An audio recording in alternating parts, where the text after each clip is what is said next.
O que nós lle exiximos ao goberno local é que, ademais, as palabras vayan acompañadas de feitos.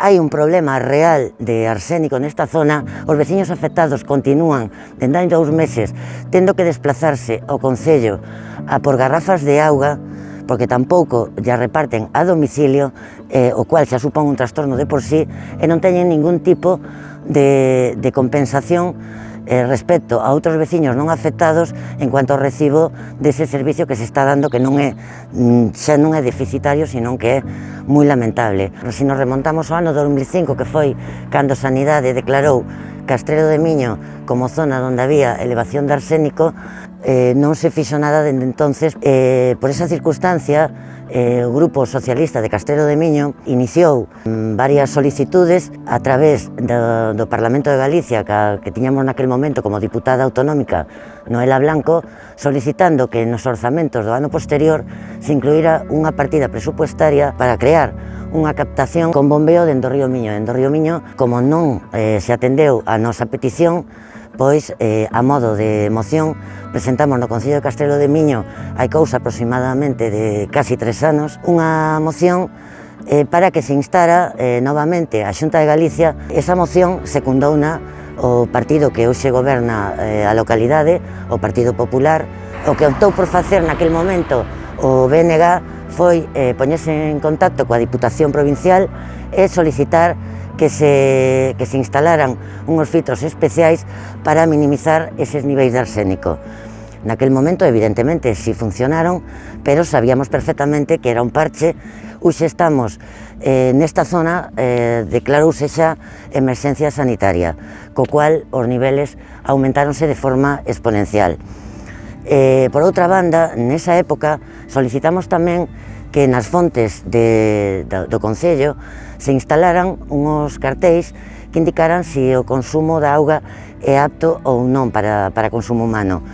Fará cousa de semana e media, instaláronse estes cartéis que podemos ver aí atrás en varios puntos que indican que está sometida esa auga a controis sanitarios, o cal leva ainda encima a confusión. En outras partes do Concello instalaron outros cartéis que pon que a auga non está sometida a controis sanitarios, é dicir, que non se están facendo as analíticas correspondentes.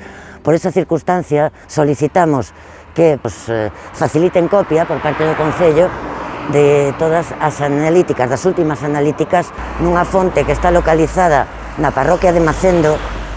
O que descubrimos nesa analítica, nesa parte analítica que está realizada, é que hai 3 bacterias e nitritos, que para quen non sepa o que son os nitritos, son aquelas partículas que se atopan en augas que están en contacto con aguas fecais, co cual, a todas luces, o consumo de auga non se pode permitir neste Concello por as circunstancias nas que nos atopamos.